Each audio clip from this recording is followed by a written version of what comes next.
generally speaking, everything you do is for humanity. Why? Why are we working?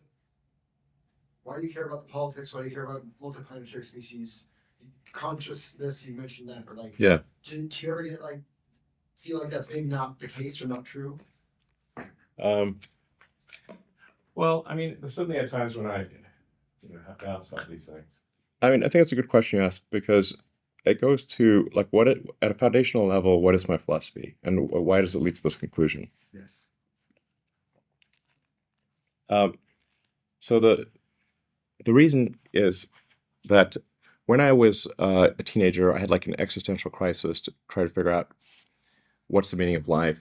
It doesn't seem to be any meaning. For me, at least, the religious texts, and I read all of them that I get my hands on, did not seem convincing. Then I started reading the philosophers. Be careful of like reading German philosophers as a teenager. It's definitely not going to help with your depression. So reading Schopenhauer and Nietzsche, I'm like, now, as an adult, it's much more manageable. But as a kid, you're like, whoa.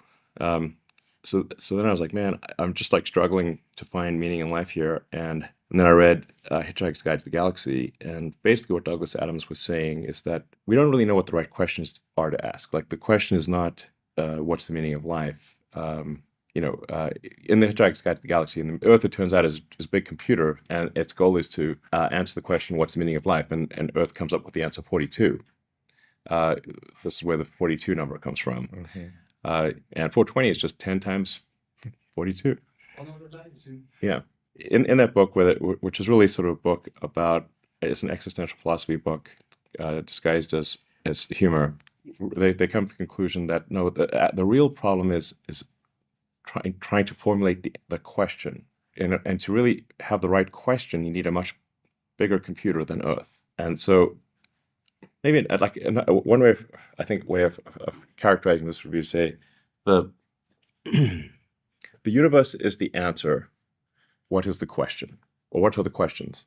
The more we can expand the scope and scale of consciousness, the better we can understand what questions to ask about the answer that is the universe.